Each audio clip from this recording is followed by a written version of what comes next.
Herkese selam arkadaşlar. Ben Serkan. Hoş geldiniz. Bugün mantı nasıl haşlanır, nasıl pişirilir, hamurlaşmadan tam kıvamında lezzetli mantı pişirme süresi ne kadar olmalıdır?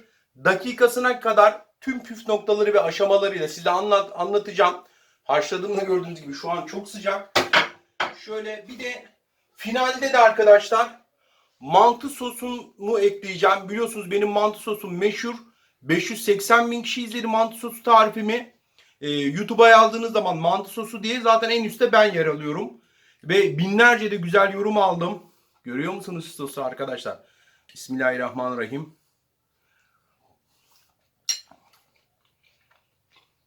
Mükemmel olmuş. Beni alan kadın yaşadı, ben size söyleyeyim. Hadi başlayalım. Herkese selam arkadaşlar. Ben Serkan. Hoş geldiniz. Bu yemek tarifimizde mantı pişirme süresi ne kadar olmalı? Hamurlaşmadan dipdiri, lezzetli, tam kıvamında mantıyı nasıl haşlarız? Bu yöntemi kolay ve pratik bir şekilde sizlere anlatacağım. Aynı zamanda da finalde de nefis bir mantı sosu hazırlayacağım. Özel tarifim, daha önce 500 bin kişinin izlediği bir mantı sosu tarifimi paylaşacağım sizlerle. Finali de bu şekilde bitireceğiz. Gayet kolay. Hadi başlayalım. Şimdi ilk aşamamız, gördüğünüz gibi tenceremize, derin bir tencereye biraz su aldık ve suyumuz iyi bir şekilde fokurdayarak kaynıyor. 1 yemek kaşığı tuz ilave ediyorum. 1 kilo mantı için. Şöyle süzgecimle de şöyle bir karıştırıyorum. Biraz da sıvı yağ ilave ediyorum içerisine. Yine şöyle bir karıştırıyorum. Gayet kolay ve basit arkadaşlar. Küçük püf noktaları var. Onlara dikkat ederseniz mantınız ne hamurlaşır, ne erir, ne de çok sert olur. Tam kıvamında böyle mantıcılardaki gibi bir mantı yersiniz. Hatta daha lezzetli. Şimdi mantımı da ilave ediyorum. Bismillahirrahmanirrahim.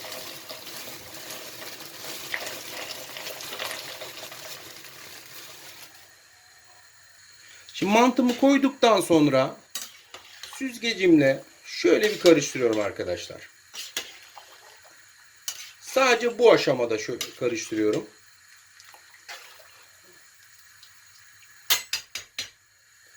Şimdi mantımın pişmesini bekleyeceğim. Zaten mantılar böyle suyun yüzüne vuracak, fokurdayacak. Bir çatalla da kontrol edeceğim. Ben zaten o süreyi de size belirteceğim. Arkadaşlar mantım pişerken bir yandan da yoğurt sosunu da hazırlayacağım. Mantı sosu da yapacağım için. Şimdi yoğurt sosum için arkadaşlar borcamıma şöyle 5 yemek kaşığı yoğurt ilave edeceğim.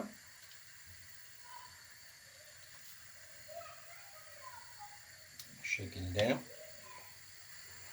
Önce bunu şöyle bir karıştıralım.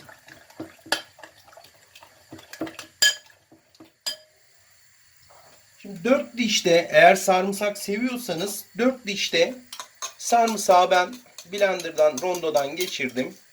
İçerisine ilave ediyorum. Sarımsağı sevmiyorsanız tabii ki koymayın bu arada. Hani belki sarımsaksız sevenler varsa sarımsak koymaya da bilirsiniz. Bir de burada çok önemli bir püf nokta vereceğim size. Haşlamış olduğumuz mantının suyundan da şöyle bir kahve fincanı kadar alıyorum. İçerisine şöyle döküyorum.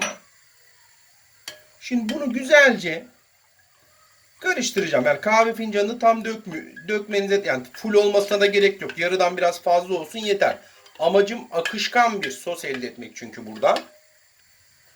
Şöyle. İyice karıştırıyorum arkadaşlar. Çırpıyorum.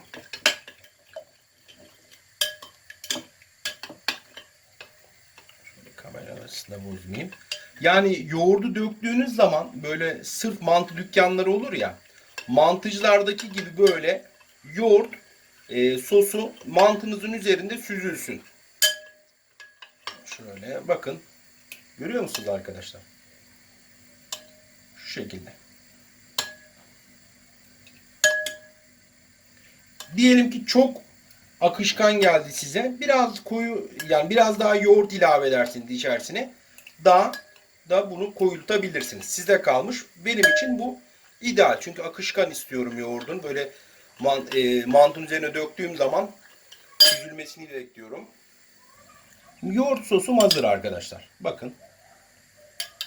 Gayet güzel oldu.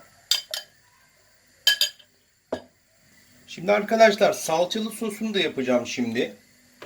Şöyle biraz tereyağı ilave ediyorum. Bu tereyağının bir kısmını hem mantının üzerine dökeceğim hem de bir kısmını da salçalı sosta kullanacağım. Şöyle. Ama önce salçalı sos, mantı için tereyağımı eriteyim ben önce. Salçalı sosumu da hazırlıyorum. Ayrı bir sahanda yapıyorum. Daha net anlaşılsın diye. 1 yemek kaşığı tereyağı koydum. 2,5 yemek kaşığı da sıvı yağ ilave ediyorum. Şimdi salçalı sosum için arkadaşlar tereyağım da eridi. 1 yemek kaşığı domates salçasını içerisine koyuyorum. Şimdi bunu güzelce kavuracağız. Kokusu çıkana kadar kavuracağız. Şimdi güzelce kavurduk. Yine mantımızın haşlamış olduğumuz sudan biraz içerisine ilave ediyorum arkadaşlar. Güzelce karıştırıyorum. Çünkü mantının aroması ve lezzeti mantıyı haşlamış olduğumuz suda. Bunu güzelce kavuruyorum.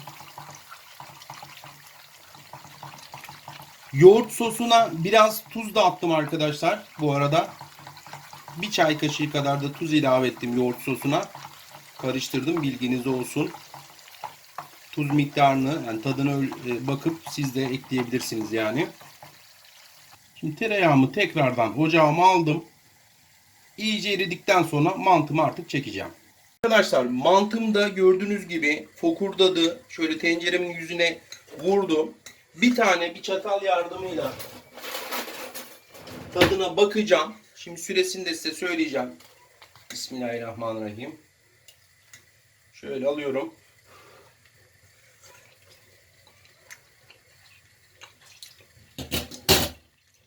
Gayet güzel arkadaşlar. Şimdi mantımı süzeceğim. Şu anda tam bende 30 dakika olmuş. Tabii benim ocağımın ölçüsüyle sizin ocağınızın ölçüsü, yani kaynatma şekilleriniz farklı olabilir. O yüzden her zaman tadına çatalla bakın, pişip pişmediğini kontrol edin. Ondan sonra mantınızı alın. Ama benim şu andaki sürem 30 dakika. Fokurdadı, yukarı vurdu ve pişti. Ama sizin ocağınızda çok daha yüksek açarsınız aygazı ya da orta ateşten biraz yüksek tutarsanız değişebilir. Bunu anlamanın en basit yolu böyle bir çatal yardımıyla arkadaşlar tadına bakmak. Zaten yumuşadığını, piştiğini daha güzel görürsünüz. Şimdi arkadaşlar mantımı süzdüm. Gördüğünüz gibi Bismillahirrahmanirrahim. Borcamıma da alıyorum. Neler yapıyorum ben. Yemin ediyorum beni alan kadın yaşadı. Vallahi billahi beni alan kadın yaşadı. Şimdi tereyağımı da erittim. Bismillahirrahmanirrahim. Bu şekilde bir bütün halinde tereyağıyla karıştırın. Oo. Nerede benim kaşığım? Bir dakika.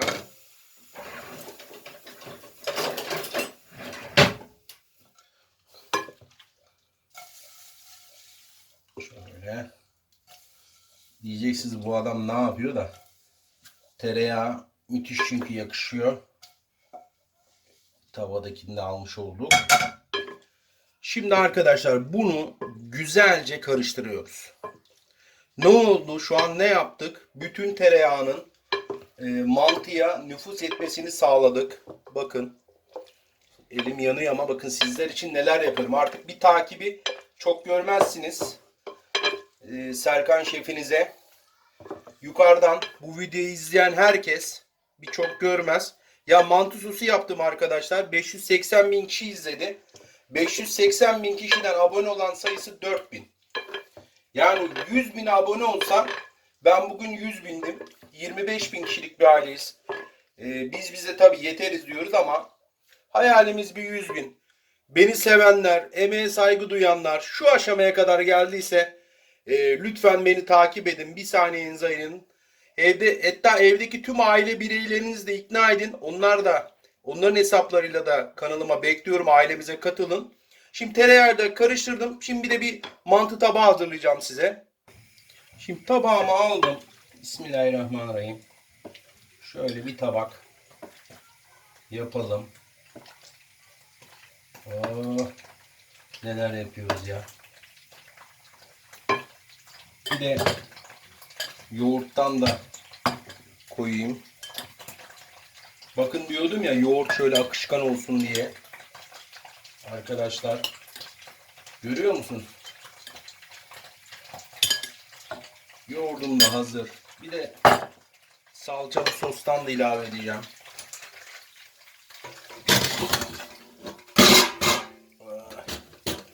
Buralar karıştı.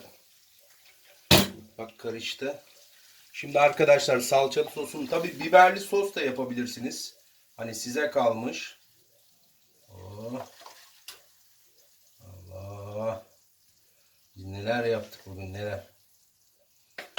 Bu da tamam. Şimdi küçük dokunuşlara geldi sıra.